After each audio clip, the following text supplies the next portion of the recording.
Hello दोस्तों, स्वागत है आप सभी का मेरे चैनल कोडर्स कोडिंग पे। और आज के अपने इस वीडियो में मैं आपको हैकर रैंक के प्रैक्टिस के एक और क्वेश्चंस को सॉल्व करके दिखाने वाला हूँ। जैसे कि मैंने आपको लास्ट वीडियो में अपने हैकर रैंक क्या होता है उसको इंट्रोड्यूस कराया था, हैकर रैंक पे अकाउंट कैसे क्रिएट करते हैं वो बताया था। उसके बाद मैंने आपको एक दो क्वेश्चंस भी हैकर रैंक के सॉल्व करके दिखाए थे। तो जैसे आप लॉगिन करके आओगे तो यहाँ पे देखिए लिखा है प्रिपेयर बाय टॉपिक्स। इस पे आप पाओगे तो यहाँ पे बहुत सारे टॉपिक्स हैं। तो हम लोगों ने लास्ट क्लास में सी की प्रैक्टिस करके देखा था, तो इसी लिंक पे हम लोग क्लिक करते हैं।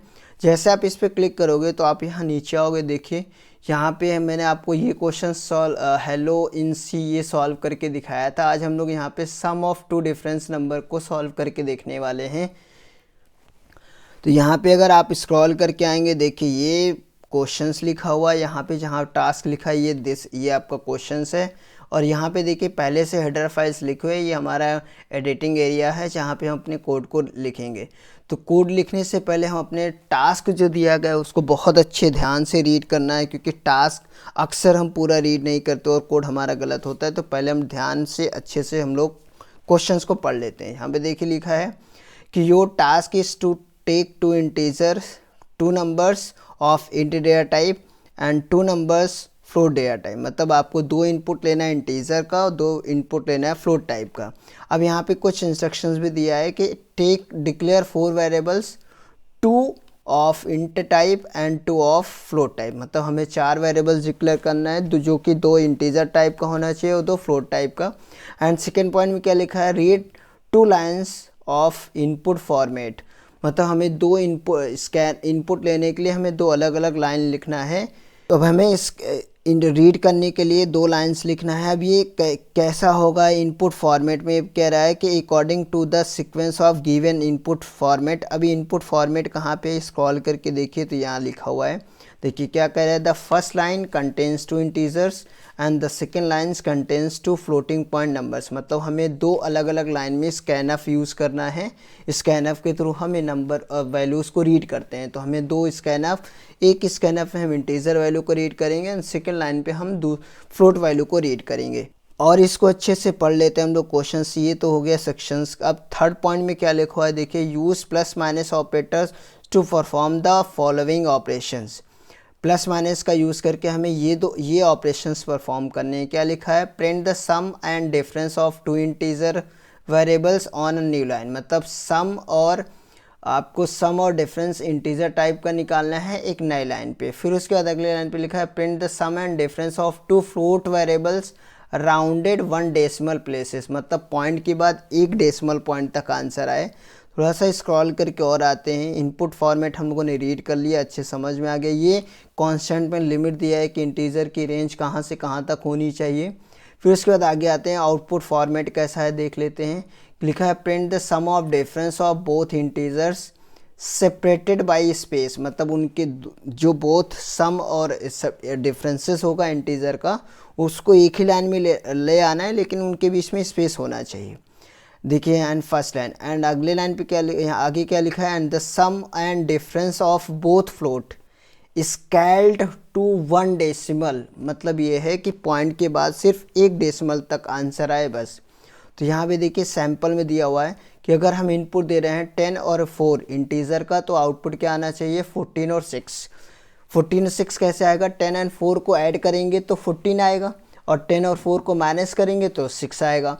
अब 4.0 फ्लोट वैल्यू है, 2.0 फ्लोट वैल्यू है।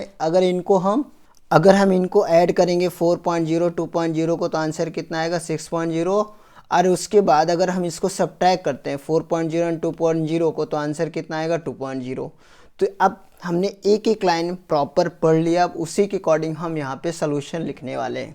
तो सबसे पहले हमें क्या करना है, 2 इंटीजर टाइप का वेरिएबल लेना है। तो मैंने 2 इंटीजर वेरिएबल डिक्लेयर कर दिया।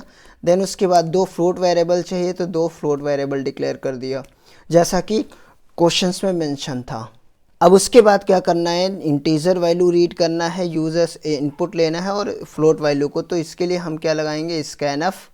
उसके बाद यहाँ पे हमने लिखा %d, क्योंकि हमें 2 इंटीजर वैल्यू रीड करना है, इसलिए हमने 2 बार %d लगा दिया। एंड देन उसके बाद address of a, address of b, हमने इंटीजर वैल्यू को रीड कर लिया। एंड देन उसके बाद अगले लाइन पे हम क्या करेंगे, फ्लोट वैल्यू को रीड करनी है तो परसेंट एफ क्योंकि 2 वैल्यू रीड करना है इसलिए हमने 2 बार परसेंट एफ लगाया। And address of X comma address of Y, जैसा कि क्वेश्चन में दिया था हमने इंटीजर वैल्यू और फ्लोट वैल्यू को रीड कर लिया। देन अब उसके बाद हमें क्या करना है, इनका आंसर ले आना है। तो जैसा कि आउटपुट में दिया था, आउटपुट फॉर्मेट में कि आपको प्रिंट करना है sum of difference of 2 integers separated by space, मतलब अब यहाँ पे हमें उनके आंसर को प्रिंट करना है। तो यहाँ पे हमने लिखा printf, उसके बाद %d क्योंकि स्पेस से सेपरेट करना है इसलिए यहाँ पे स्पेस दे देते हैं, डबल कोट्स बंद करते हैं। सबसे पहले हमें क्या करना है, इनको ऐड करना है तो हमने लिखा a प्लस बी। देन उसके बाद दोनों को सब्ट्रैक्ट भी करना है तो हमने लिखा a माइनस बी। अगर हम चाहते, हाँ एक तरीका ये भी है, a प्लस बी का आंसर किसी एक थर्ड वेरिएबल में और a माइनस बी का आंसर किसी थर्ड वेरिएबल में रख लेते, देन उसके बाद उस वेरिएबल को हम प्रिंट करा लेते। तो यहाँ पे हमें 2 एक्स्ट्रा वेरिएबल की ज़रूरत पड़ती है तो हमने क्या किया, a प्लस बी और a माइनस बी को डायरेक्टली प्रिंट करा दिया। देन उसके बाद अब अगली लाइन पे आते हैं printf, और यहाँ पे हम क्या प्रिंट कराएंगे, फ्लोट वैल्यू को। अब हम यहाँ पे फ्लोट के आंसर को प्रिंट करेंगे तो हमने लिखा है यहाँ पे %f स्पेस %f, उसके बाद डबल कोट्स बंद कॉमा x प्लस वाई, उसके बाद x माइनस वाई, क्योंकि हमें इनका भी आंसर सम करना था और क्या करना था, सब्ट्रैक्ट करना था। अब जितनी चीज़ें क्वेश्चंस में लिखी हुई थी हमने प्रॉपर वो सारे solution step by step right कर दिए। अब उसके बाद हमें करना क्या है, यहाँ पे रिटर्न 0 लास्ट में बाय डिफ़ॉल्ट लगा होता है, आई थिंक शायद वो डिलीट हो गया होगा। अब हमें यहाँ पे रन कोड पे क्लिक करना है, लेकिन यहाँ पे हमने एक छोटी सी मिस्टेक की है जो कि क्वेश्चंस के अंदर मेंशन हुआ था, लेकिन फिर भी हमने गलती की, ताकि क्योंकि अब मैक्सिमम बच्चों से ये गलती हो जाती है। तो चलिए रन कोड पे क्लिक करके देख लेते हैं कि वो क्या गलती है। अभी रन कोड पे क्लिक करते हैं तो यहाँ पे देखिए ये कह रहा है कंपाइल्ड मैसेज, आपको कह रहा है का रॉन्ग आंसर, मतलब आपका जो आंसर आ रहा है वो रॉन्ग आंसर है। अभी कह रहा है रॉन्ग आंसर क्यों है, इनपुट तो सही है। देखिए उसके बाद स्क्रॉल करके अगर हम नीचे आते हैं यहाँ पे तो कह रहा है योर आउटपुट दिस, मतलब हमारा आउटपुट ऐसा आ रहा है, जबकि आउटपुट ये अलग अलग लाइन पे आना चाहिए। तो इसके बाद हमें क्या करना है, लाइन को चलिए चेंज करके देख लेते हैं। तो हम क्या किए, ये जो पहला प्रिंटफ हमारा लगा हुआ है जहाँ हम इंटीजर वैल्यू का एडिशन सब्ट्रैक्शन प्रिंट कर रहे हैं, यहीं पे हमने क्या लगा दिया, उसके अंदर /n। अब इसके बाद रन कोड पे क्लिक करेंगे तो यहाँ पे अभी एक छोटी सी और मिस्टेक है, लेकिन उसको हम लोग चेक कर लेते हैं पहले। देखिए इनपुट दे रहा है ये, और उसके ये दोनों इनपुट है। उसके बाद आउटपुट क्या आ रहा है, 14 और 6 मतलब 10 और 4 को ऐड करेंगे तो 14 आएगा, 10 4 को माइनस करेंगे तो 6 आएगा। इसका मतलब ये कि हमारे इंटीजर का आंसर बिल्कुल सही आ रहा है।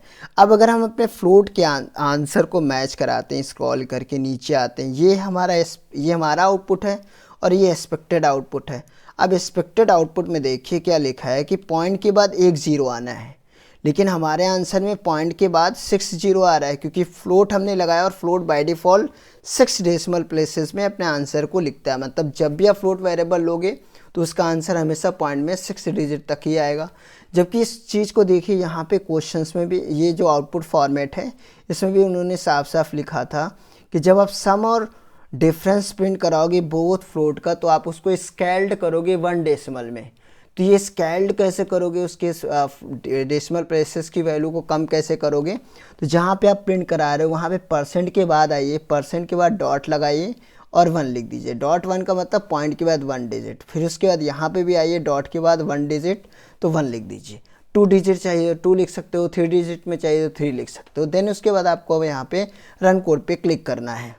जैसे ही आप रन कोड पे क्लिक कर दोगे तो देखिए ये आपका सैम्पल टेस्ट केस कह रहा है पास हो गया, और यहाँ पे कह रहा है congratulation you pass the sample test case, click the submit button to run your code against all the test cases.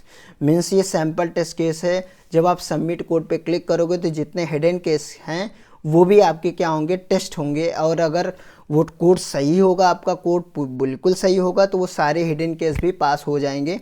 तो इसके लिए स्क्रॉल करके ऊपर आते हैं, यहाँ पे देखिए लिखा सबमिट कोड, इस पर आपको क्लिक करना है।